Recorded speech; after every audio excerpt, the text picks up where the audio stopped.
Cancel. Schweezy. This one's from Variety. Dan Schneider sues Quiet on Set producers for defamation, calls Nickelodeon abuse docuseries a hit job.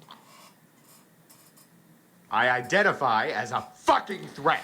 Dan Schneider has filed a defamation lawsuit against the producers of the investigation discovery docuseries Quiet on Set, The Dark Side of Kids TV, which uncovered alleged abuse and misconduct at Nickelodeon. It became Max's biggest streaming title ever. Ooh, I didn't know it was doing that good. The lawsuit obtained by Variety and filed by Schneider's attorney, Jana Mosier and Richard McKee, reads in part, Quiet on Set's portrayal of Schneider is a hit job. While it is indisputable that two bona fide child sex abusers worked on Nickelodeon shows, it is likewise indisputable that Schneider had no knowledge of their abuse, was not complicit in the abuse, condemned the abuse once it was discovered, and, critically, was not a child sex abuser himself, but for the sake of clickbait ratings and views, or put differently, money, defendants have destroyed Schneider's reputation and legacy through the false statements and implications about Schneider is exactly that. Quiet on Set details Schneider's rise as the creator and producer of Nickelodeon shows, including The Amanda Show, Drake and Josh, Zoe 101, iCarly, Victorious, and more.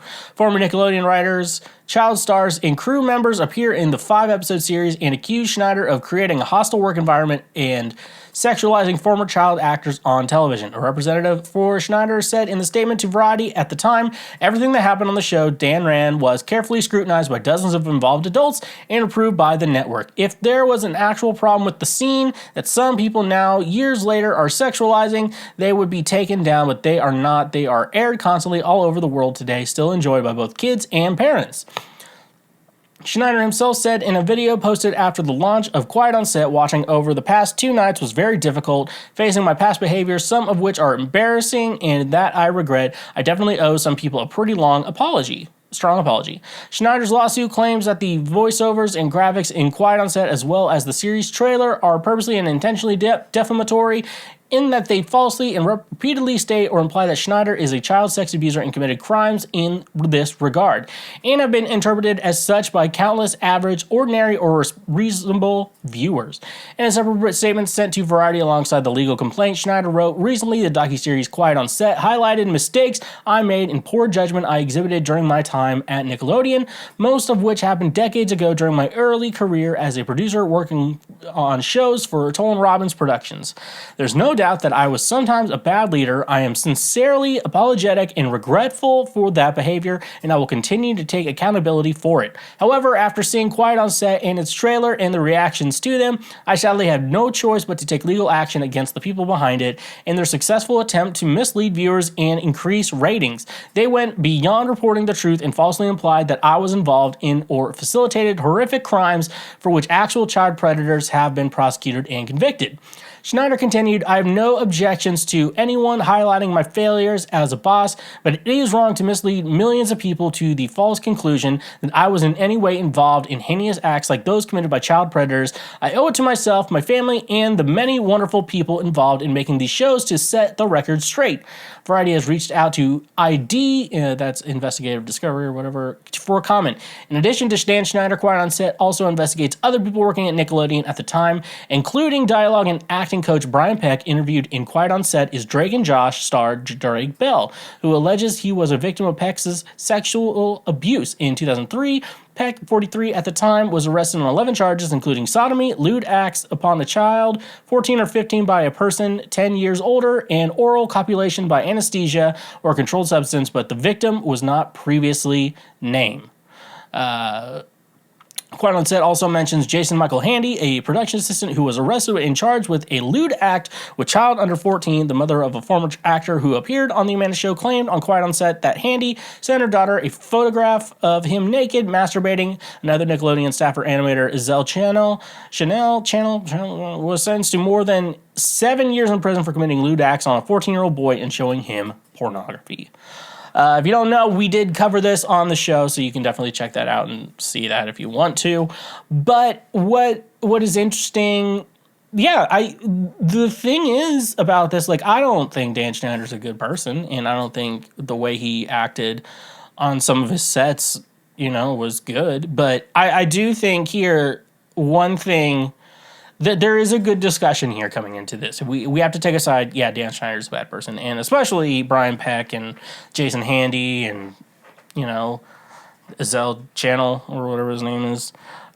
You know, like, those guys were bad, and we all know they're bad, and even Dan agrees that they were bad people, and he wishes they didn't happen. But I see his point in what he's talking about, because for the record straight, I heard weird stories a while ago, like you would have little girls in a pool, they show them their feet. Like, I heard that story, but that, you know, we're talking about this documentary. We're not talking about, like, whatever idiot on the internet I listen to to get that information in my head. But but yeah, like, the way the documentary was presented and, you know, organized, they talked about Dan Schneider's rise to fame. Then they talked about, you know, Jason Handy and Brian Peck for 2 episodes. And then the final episode went back to Dan and how it wasn't good working with him.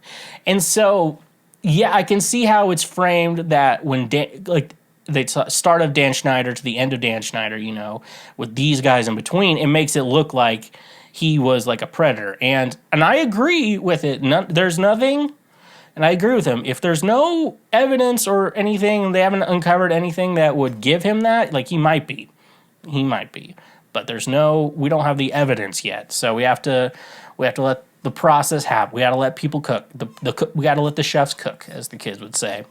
And so, yeah, and I think I see the point here. Like, it's because, like, if you didn't pay close enough attention to the documentary, because, like, in the documentary and everything, even Drake Bell was like, Dan was actually very supportive at the time, you know, when he heard about that. So part of it makes me strongly lean on the side that he didn't know about these guys, because, you know, and especially when you're on big sets, like, you don't know everything that's going on. And I've talked about, like, he put kids in weird situations and they could have come across as sexual, which I think, you know, there's jokes for the older audience and younger audiences. I you know, part of me has a mindset like, you're an actor, you're doing a job, people know you're an actor doing this job, you know, and this is a joke, and you're in a comedy show, you know. Understand that, but kids don't know that, so that's questionable too. And, like, how should we handle that, you know? Because it's like, sometimes you're gonna have to, like, wear something that makes you look uncomfortable, and especially in a comedy, like, that's gonna happen, you know. The more uncomfortable you feel, the funnier it can possibly be, you know? So like that. And, you know, like, I know at TV networks, you know, I know enough about the industry to know that, like, they have, like, a room full of people that go through every joke, and none of them have a sense of humor. So if you've ever tried to explain a joke to someone with no sense of humor, it's very difficult. And so, yeah, it would have to be run by them, and I don't think anyone would have the power to be like, we can't show this on TV, because, like, they find people if they find something like that, you know? So they really do have to look over that stuff. So, you know, it's interesting because, like, I don't think he's good, and I think a lot of what went out in that documentary was accurate, true information.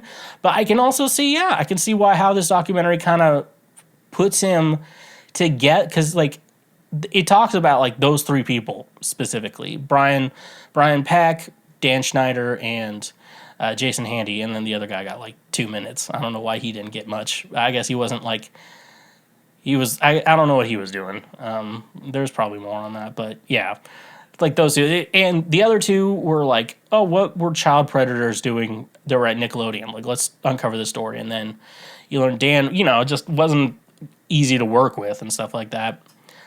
Like, it's an interesting, but yeah, no, I don't think he knew. In my opinion, I'm leaning on the side that he didn't know, for how at least supportive he was of Drake, especially, like, he could have possibly known, like, when, like, the police got involved and everything, but, you know, there's other, you know, a million other things that can happen too. So, like, I don't know, I'm kind of leaning on the side of that, because, you know, like, how supportive he was to Drake Bell was so interesting to me. So, yeah, you know, You bet I'm coming up in May. We'll be right back. Thank you for watching this clip.